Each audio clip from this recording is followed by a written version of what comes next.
Hi hello ಎಲ್ಲರಿಗೂ ನಮಸ್ಕಾರ. ಕನ್ನಡ ಕಿಚನ್ಗೆ ಸ್ವಾಗತ. ಇವತ್ತಿನ ವಿಡಿಯೋದಲ್ಲಿ ನಾವು ಬೆಳಗಿನ ತಿಂಡಿಗೆ ತುಂಬಾ ಸುಲಭವಾಗಿ ನೈಟ್ ಉದ್ದನ್ನು ನೆನೆಸೋ ಅಗತ್ಯನೇ ಇಲ್ಲದೆ ಸೆಟ್ ದೋಸೆನ ಹೇಗೆ ಮಾಡೋದಂತ ನೋಡೋಣ. ಹಾಗೆ ವಿಡಿಯೋ ನೋಡ್ತಿರೋರು ನಮ್ಮ ಚಾನಲನ್ನು ಸಬ್ಸ್ಕ್ರೈಬ್ ಮಾಡ್ಕೊಂಡಿಲ್ಲ ಅಂತ ಹೇಳಿದ್ರೆ ಪ್ಲೀಸ್ ನಮ್ಮ ಚಾನಲನ್ನು ಸಬ್ಸ್ಕ್ರೈಬ್ ಮಾಡ್ಕೊಳ್ಳಿ. ಹಾಗೆ ಬೆಲ್ ಐಕಾನ್ನ ಕ್ಲಿಕ್ ಮಾಡಿ. ಈ ಸೆಟ್ ದೋಸೆ ಮಾಡೋದಕ್ಕೆ ನಾನಿಲ್ಲಿ ಮೊದಲಿಗೆ 1-2 ಗಂಟೆಗಳ ಕಾಲ ಅಕ್ಕಿಯನ್ನು ನೆನೆಸ್ಕೊಂಡಿರುವಂಥ ಅಕ್ಕಿನ ಈಗ ನಾನು ಒಂದು ಮಿಕ್ಸಿ ಜಾರ್ಗೆ ಹಾಕ್ತಿದ್ದೀನಿ. ಹಾಗೆ ಇದಕ್ಕೆ ನಾನು ಒಂದು ಅರ್ಧ ಕಪ್ ಆಗುವಷ್ಟು ಅವಲಕ್ಕಿನ ಕೂಡ ಹಾಕಿದ್ದೀನಿ. ನಾನು ಇಲ್ಲಿ ಪೇಪರ್ ಅವಲಕ್ಕಿನ ಒಂದು 10 ನಿಮಿಷಗಳ ಕಾಲ ನೆನೆಸ್ಕೊಂಡು ಹಾಕ್ತಿದ್ದೀನಿ. ಹಾಗೆ ಇದಕ್ಕೆ ಒಂದು ಸಣ್ಣ ಕಪ್ಪಲ್ಲಿ 1 ಕಪ್ ಆಗುವಷ್ಟು ಗಟ್ಟಿ ಮೊಸರು, ಹಾಗೆ ಇದಕ್ಕೆ 1 ಕಪ್ ಆಗುವಷ್ಟು ಕಾಯಿ ತುರಿನ ಕೂಡ ಹಾಕ್ತಿದ್ದೀನಿ.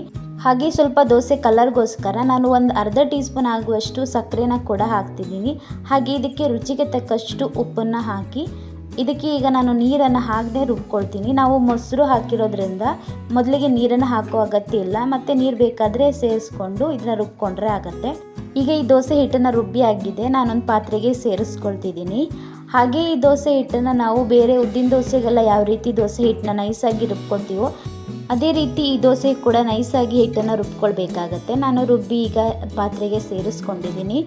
ಇದಕ್ಕೆ ನಾನು ಮತ್ತೆ ಸ್ವಲ್ಪ ನೀರನ್ನು ಹಾಕ್ತಿದ್ದೀನಿ. ನಾನು ರುಬ್ಬಿ ಇಟ್ಟಿರುವಂಥ ಮಿಕ್ಸಿ ಜಾರ್ಗೆ ಸ್ವಲ್ಪ ನೀರನ್ನು ಹಾಕಿ ಈ ದೋಸೆ ಹಿಟ್ಟಿಗೆ ಸೇರಿಸ್ಕೊಳ್ತಿದ್ದೀನಿ. ಈಗ ನಾನು ಈ ಹದದಲ್ಲಿ ದೋಸೆ ಹಿಟ್ಟನ್ನು ರೆಡಿ ಮಾಡಿ ಇಟ್ಕೊಂಡಿದ್ದೀನಿ. ಹಾಗೆ ಇಲ್ಲಿ ದೋಸೆ ತವಾನೂ ಕೂಡ ಬಿಸಿಗೆ ಇಟ್ಟಿದ್ದೆ. ದೋಸೆ ತವ ಕೂಡ ಚೆನ್ನಾಗಿ ಬಿಸಿ ಆಗಿದೆ. ಇದಕ್ಕೆ ಸ್ವಲ್ಪ ಎಣ್ಣೆನ ಹಚ್ಚಿ ನಂತರ ನಾವು ಸೆಟ್ ದೋಸೆಗೆ ಯಾವ ರೀತಿ ದೋಸೆ ಹಿಟ್ಟನ್ನು ಹಾಕ್ತೀವೋ ಅದೇ ರೀತಿ 1 ಸೌಟ್ ಆಗುವಷ್ಟು ದೋಸೆ ಹಿಟ್ಟನ್ನು ದೋಸೆ ತವಕ್ಕೆ ಹಾಕಿ ನಾನು ಇದನ್ನ ಸ್ಪ್ರೆಡ್ ಮಾಡ್ತಾ ಇಲ್ಲ, ಹಾಗೆ ಇದನ್ನ ಬಿಟ್ಬಿಡ್ತಿದ್ದೀನಿ. ನಂತರ ಇದಕ್ಕೆ ಒಂದು ಮುಚ್ಚಳನ ಮುಚ್ಚಿ ಚೆನ್ನಾಗಿ ದೋಸೆನ ಬೇಯಿಸ್ಕೊಳ್ಬೇಕಾಗತ್ತೆ. ಒಂದು 3-4 ನಿಮಿಷಗಳ ಕಾಲ ಚೆನ್ನಾಗಿ ಬೇಯಿಸ್ಕೊಳ್ಬೇಕಾಗತ್ತೆ.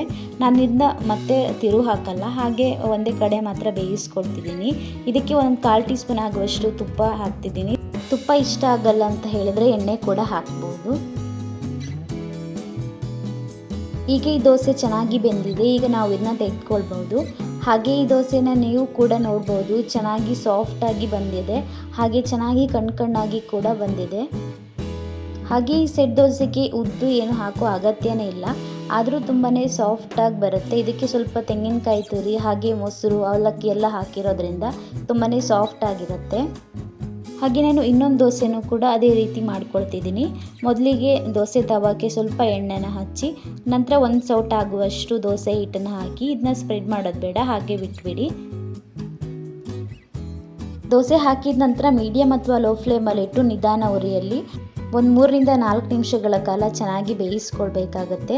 ನಾವು ಈ ದೋಸೆನ ಮತ್ತೆ ತಿರು ಹಾಕಿ ಬೇಯಿಸಲ್ಲ, ಅದರಿಂದ ಒಂದೇ ಕಡೆ ಚೆನ್ನಾಗಿ ನಿಧಾನ ಉರಿಯಲ್ಲಿಟ್ಟು ಬೇಯಿಸ್ಕೊಳ್ಬೇಕಾಗತ್ತೆ. ಇಲ್ಲ ಅಂತ ಹೇಳಿದರೆ ದೋಸೆ ಮಧ್ಯದಲ್ಲಿ ಸ್ವಲ್ಪ ಹಸಿ ಆಗಿದೆ ಅಂತ ಅನಿಸ್ಬೋದು. ಇದೀಗ ಇನ್ನೊಂದು ದೋಸೆ ಕೂಡ ಆಗಿದೆ. ನೀವು ಇನ್ನೊಂದು ದೋಸೆನೂ ಕೂಡ ನೋಡ್ಬೋದು, ಚೆನ್ನಾಗಿ ಸಾಫ್ಟಾಗಿ ಕೂಡ ಈ ದೋಸೆನೂ ಬಂದಿದೆ.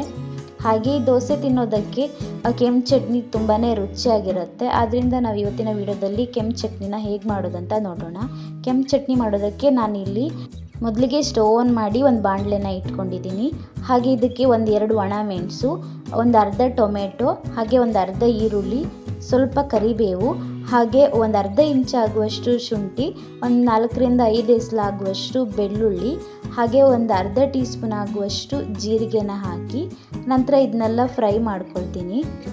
ಹಾಗೆ ಇದನ್ನ ಫ್ರೈ ಮಾಡೋದಕ್ಕೆ ಒಂದು ಟೀ ಸ್ಪೂನ್ ಆಗುವಷ್ಟು ಎಣ್ಣೆನ ಕೂಡ ಹಾಕಿ ನಂತರ ಚೆನ್ನಾಗಿ ಫ್ರೈ ಮಾಡ್ಕೊಳ್ಬೇಕಾಗತ್ತೆ. ಈಗ ಟೊಮೆಟೊ ಹಾಗೆ ಈರುಳ್ಳಿ ಎಲ್ಲ ಚೆನ್ನಾಗಿ ಸ್ವಲ್ಪ ಸಾಫ್ಟ್ ಆಗಬೇಕು, ಅಲ್ಲಿ ತನಕ ನಾವು ಇದನ್ನ ಚೆನ್ನಾಗಿ ಫ್ರೈ ಮಾಡ್ಕೊಳ್ಬೇಕಾಗತ್ತೆ.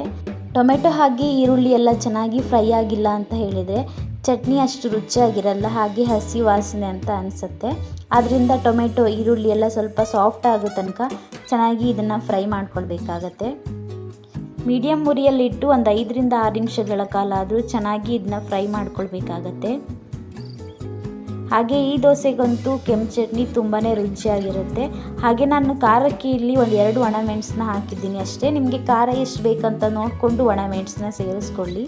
ನಂತರ ಈ ಫ್ರೈ ಆದಮೇಲೆ ಇದೆಲ್ಲ ಸ್ವಲ್ಪ ಬಿಸಿ ಆರಿದ ಮೇಲೆ ಇದನ್ನ ನಾನು ಒಂದು ಮಿಕ್ಸಿ ಜಾರಿಗೆ ಹಾಕಿ ನಂತರ ಈ ಕಪ್ನಲ್ಲಿ 1 ಕಪ್ ಆಗುವಷ್ಟು ತೆಂಗಿನಕಾಯಿ ತುರಿ, ಹಾಗೆ ರುಚಿಗೆ ತಕ್ಕಷ್ಟು ಉಪ್ಪು, ನಂತರ ರುಬ್ಬೋದಕ್ಕೆ ಎಷ್ಟು ನೀರು ಬೇಕೋ ಅಷ್ಟು ನೀರನ್ನು ಹಾಕಿ ಇದನ್ನ ನೈಸಾಗಿ ರುಬ್ಕೊಳ್ತೀನಿ. ಈಗ ಚಟ್ನಿ ರುಬ್ಬಿ ಆಗಿದೆ. ನಂತರ ನಾನು ಇದನ್ನ ಒಂದು ಬೌಲ್ಗೆ ಹಾಕ್ತಿದ್ದೀನಿ. ಹಾಗೆ ಈ ಚಟ್ನಿಗೆ ಒಂದು ಒಗ್ಗರಣೆ ಕೂಡ ಕೊಡಬೇಕಾಗತ್ತೆ. ಒಗ್ಗರಣೆ ಇದ್ದರೆ ತುಂಬಾ ರುಚಿಯಾಗಿರುತ್ತೆ. ನಾನಿಲ್ಲಿ ಒಂದು ಒಗ್ಗರಣೆ ರೆಡಿ ಮಾಡ್ಕೊಂಡಿದ್ದೀನಿ. ಒಗ್ಗರಣೆಗೆ ಒಂದು 2 ಒಣಮೆಣಸು, ಹಾಗೆ ಸ್ವಲ್ಪ ಸಾಸಿವೆ, ಹಾಗೆ ಸ್ವಲ್ಪ ಕರಿಬೇವನ್ನ ಹಾಕಿ ಸಾಸಿವೆ ಸಿಡಿಯೋ ತನಕ ಫ್ರೈ ಮಾಡಿ ಒಂದು ಸಿಂಪಲ್ ಆಗಿರೋ ಒಗ್ಗರಣೆನ ಚಟ್ನಿಗೆ ಹಾಕ್ತಿದ್ದೀನಿ. ಈ ಕೆಂಪು ಚಟ್ನಿ ಜೊತೆ ಅಂತೂ ಈ ದೋಸೆ ತುಂಬಾ ಚೆನ್ನಾಗಿರುತ್ತೆ ತಿನ್ನೋದಕ್ಕೆ. ನೀವು ಬೆಳಗಿನ ತಿಂಡಿಗೆ ದಿಢೀರಾಗಿ ದೋಸೆನ ಟ್ರೈ ಮಾಡಿ ಹಾಗೆ ಹೇಗೆ ಬಂದಿದೆ ಅಂತ ಕಮೆಂಟ್ ಮಾಡಿ.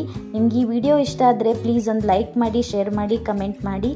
ಹಾಗೆ ನಮ್ಮ ಚಾನಲನ್ನು ಇನ್ನೂ ಸಬ್ಸ್ಕ್ರೈಬ್ ಮಾಡ್ಕೊಂಡಿಲ್ಲ ಅಂತ ಹೇಳಿದ್ರೆ ಪ್ಲೀಸ್ ನಮ್ಮ ಚಾನಲನ್ನು ಸಬ್ಸ್ಕ್ರೈಬ್ ಮಾಡಿಕೊಂಡು ನಮ್ಮ ಚಾನಲ್ಗೆ ಸಪೋರ್ಟ್ ಮಾಡಿ. Thank you.